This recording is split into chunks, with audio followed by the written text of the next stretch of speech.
the Male Muto versus the Ion Dragon. Who is the superior flying kaiju within the monsterverse? Now, out of the many flying titans that exist within the monsterverse, there were two noticeable ones that went up against Godzilla, in a noticeable time gap. The Male Muto and the Ion Dragon, both taking place with around a year gap difference. The Muto's fighting Godzilla in 2014 and the Ion Dragon fighting Godzilla in 2015. Now the question is, who would win between these two flying kaiju? And first of all, I'm going to be going over the Male Muto, and then I will be going over the Ion Dragon. And then after we compare who did better against Godzilla, and if any of their hacks will help out in this battle, I will be giving my verdict on the winner. Now, for starters, the Male Muto should be superior to the Female Muto, as he's physically capable of dragging Godzilla he was able to drag Godzilla quite noticeably far within San Francisco. He was able to stab into Godzilla's skin, drawing blood from both his back as well as to just the front of his skin, with there visibly being shown multiple scars, bleeding wounds, as well as you can even see Godzilla's skeleton in one of the images, meaning that the Mutos can pierce far through Godzilla's skin. And now let's compare that against Mechagodzilla, who couldn't pierce Godzilla's skin at all. A pretty noticeable difference here. Now, the Male Muto, even though while being one-hit KO'd by Godzilla's tail, and a lot of people downplay this, saying that he died to the building level. Canonically, 2014 Godzilla has the fastest tail speed in the monsterverse. GVK Godzilla in 2019 Godzilla all have tail speeds that are lower than supersonic, while 2014's is stated to be supersonic speed, which would have him as the fastest tail speed in the monsterverse, which impacted the Male Muto and then knocked him into the building that killed him. The building itself didn't damage him, it was the force of Godzilla's tail colliding with the building. If the Male Muto, just slammed into the building, the Male Muto would be fine. Now, other than that, the Male Muto doesn't really have anything else that would be helpful in this battle. The EMP won't really do anything because, the Ion Dragon doesn't use an atomic breath, which is what the EMPs are meant to counter. But you also have to remember that the Male Muto is fast and agile, being capable of dodging Godzilla's attacks, so that might give him an edge here. Now moving on to the Ion Dragon.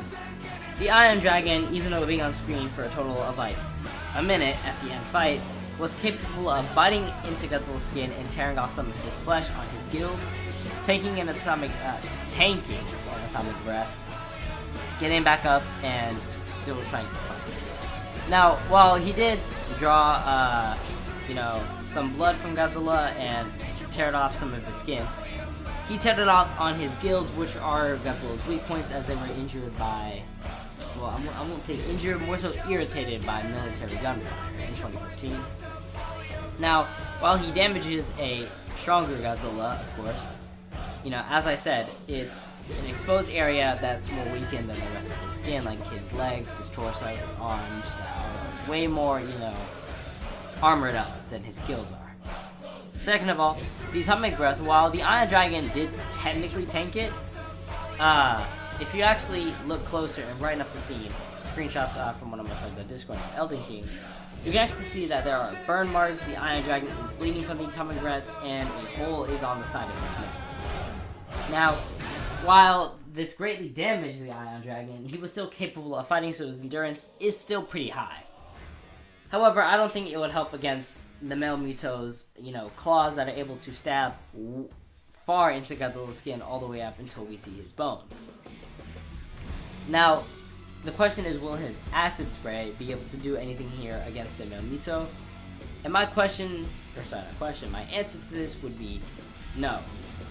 While if the Ion Dragon were, to land on the Male Muto, it would very briefly disorient the Male Muto before the Male Muto just gets back up, fights against the Ion Dragon, and then stabs through the Ion Dragon's skin, killing him.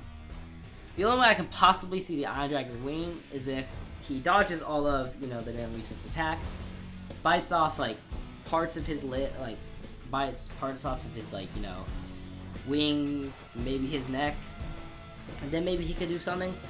But other than that, I had the Male Muto winning by a somewhat large margin. You know, if the Mutos are built to counter Godzilla, aka the strongest species of all the original kaiju, you know, the Ion Dragon, who's, you know, less superior, who's below Godzilla and could only damage weak points, I would say that the Male Muto could very easily pierce the Ion Dragon's skin, which would draw blood, you know, and probably even kill him.